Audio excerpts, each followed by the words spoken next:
Celtics lose to the 76ers, and we're okay with that. We can handle that. There was some gross stuff tonight. Let's start with the gross, and then we'll move to the good. What do you guys say? That's how we roll. So absolutely. Okay. Gross. The grossest thing, the good players were bad. Right. I was going to say just one. Yeah. That was gross. Tatum, Brown, Smart combined 19 points on 6 of 28 field goals, 1 for 11 from 3. Whatever. It is what it is. But yeah, your thoughts on just what we saw early in the game when the starters were in there. Yeah, any event, 9 turnovers in the first quarter is unconscionable. This is the story of the early season. And it makes me think about Kemba. We talked a lot about the ceiling being lowered with him out.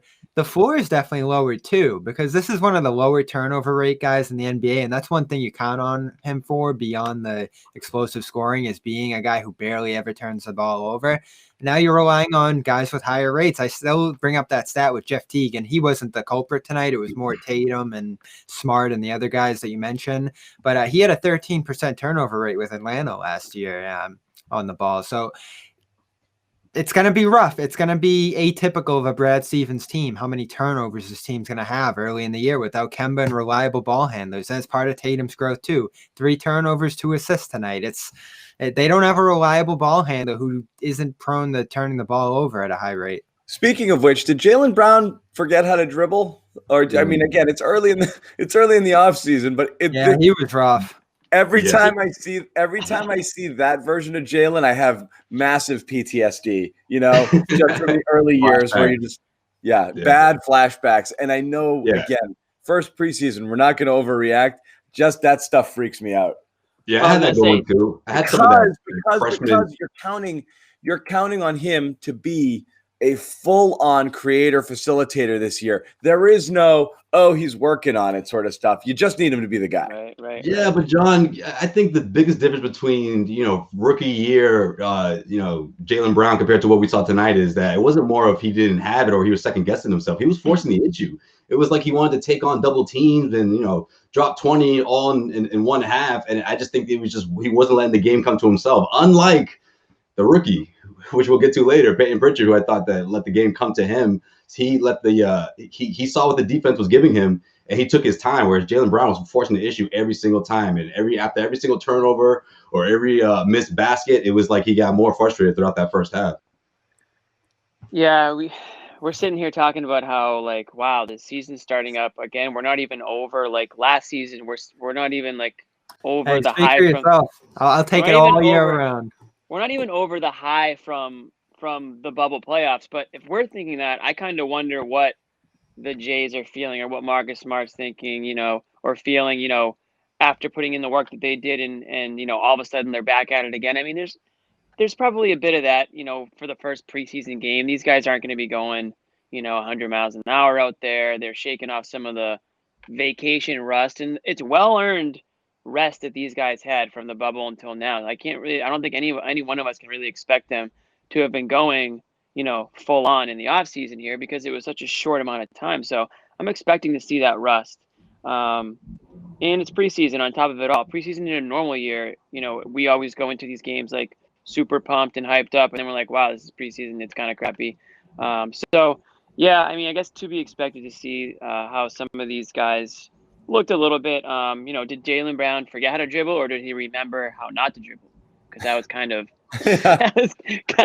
the big knock on him before last season. So hopefully no regression there.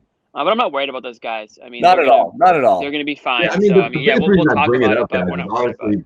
I mean, the biggest reason I bring it up, guys, obviously because Jaylen Brown's supposed to be, the number 2 option, right? This is the season, right? That's one point, but the other reason why is because I'm kind of saw what I was worried about heading into the season, right? I'm seeing no Kemba Walker, the offense a little stagnant at times. Everyone's sort of looking around. That scares me because if he's not initiating in those open spaces, that's when he's going to be most effective. If Jeff Teague or whether it's Teague, Pritchard, or Smart, obviously, who started the game, who had a couple of sloppy possessions down the stretch, or at least in that first quarter down the stretch where he looked like he was trying to find his guys. And he was doing that. I texted you guys, he was doing that classic Marcus Smart thing where he drives the baseline, jumps in the air, and just looks for a pass midair. I hate that. I was surprised that he still does, does that. But there were some positive takeaways from Marcus Smart. He has to keep pushing that ball, like we saw. I don't want him taking a charge in preseason game number 1. Don't be stupid. Like, he's setting the tone. Do we need that? Can only play one way. Pressure's on now, John. It's different. Yeah, I agree with Bobby. You can't just change the way. Yes, you play. you can. It's the preseason. It's just who he is. It's just who he is. He has never done anything else. He's never gonna change. I mean, I'd rather have that than, I don't know. I don't want to name names, but the guys who can't get their motor going. All right, I'll name a name. How'd Rob Williams look to everybody tonight? Yeah, there you go, Bobby. I think the easiest way to say it is he looked exactly the same. Exactly the same. So he gets that offensive Exactly rebound, misses a point-blank pull-up. He's great on the rolls, but nothing else. And he has a prime opportunity here to really have another blow-up game. And you're right, he looks the same. So to be expected. It's the same guy. What I worry about Rob is that, and we've talked about in the past show, is like, does he have that extra level? Can he take it to that, kick it into that 5th gear? Does he even get angry out there? Like, is that part of who he is part of his mental makeup? Like, is that in his game? Because if it isn't, it's not going to end well for him, because you need to have that mentality at some point in these, competitive games, going up against the world's best big men and skilled players. I mean, obviously I don't expect him to go toe-to-toe with Embiid in preseason game 1, but you want to see some flashes. And for me, it's the like tenacity that I'm looking to see out of him. And I just haven't really seen that. You guys don't care. You're like, whatever. Like, I'm fine with the defense tonight. I thought he ate some of those Embiid post-ups. And again, Embiid, we'll talk about Philly a little bit tonight too. He's just kind of out there jacking shots, and they went in. But this was another game where he probably could have had 35 if he wanted to. And again, preseason, but more spot ups, more face ups than backing guys down and plowing through them to the rim. Rob ate a few of those fairly well. I'm thinking offense. Like, what are some other ways he can get involved? Even on defense. I mean, he up faked one time on like a handoff pass. He jumped out of the building on that. He's the same guy. Spacing. Does he need on that perimeter? I mean, spacing. He looked out of place at some parts throughout the first half. The pick and roll defense. Yeah, I didn't see a whole lot to write home. I don't know. Same. You need to pull a Marc Gasol. You need to pull a Marc Gasol and just cut that mop mid-season here. Before we get going, just start fresh. 5 fouls in 18 minutes too, so he's still doing none of the big sees the opportunity to be sure tonight. If there was any doubt left about Taco Fall contributing, then that went out the window. Ooh, thoughts on Taco? We're already to Taco. I mean, you got to catch the ball. Time thing might be done this year, guys. I don't know. He killed. Serious now. It's not a game anymore. I mean, some of those dives to the rim that Pritchard had, where he was there for those. You can't do it. He can't catch and collect and go up. He can't do that. Okay, he can't do that. Then I don't want to hear. Give it to him in the post, and he battles his way in, or he catches a lob. That's all he can do. That's it. I don't want to hear. I give him credit for that, though. Those really tight, pick and roll where he can catch that lob in places where a lot of centers can't reach. Yeah, we'll give him that. Like that hasn't changed, right? Nothing changed the conversation here. I mean, we know the skill set, we know he has it, but it's just putting it together and seeing it consistently. It's always been the story with Rob. What about Taco Fall in transition in the first quarter? There, we saw a little mini breakaway that I thought he was a point center for a second there. He did that in his first game too. I'm like, oh, what's going on here? Immediately loses it, and that's the end of it. Oh, what a messy game tonight! The turnovers was just out of control. It is. All right, let's get to our good stuff then. Fine. Okay, look. So we want to start. These things are all about what? It doesn't matter what Jaylen. Look, I agree with Josue.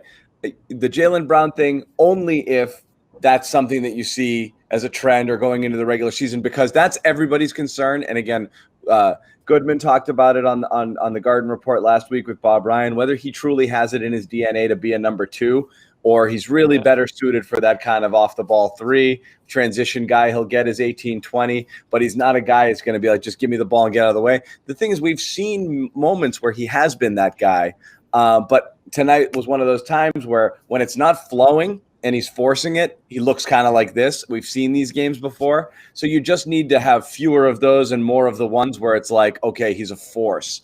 So that's fine. And again, the Marcus Smart world in which we're going to watch 15, 16 shots from this guy go up a game, I'm not here for that.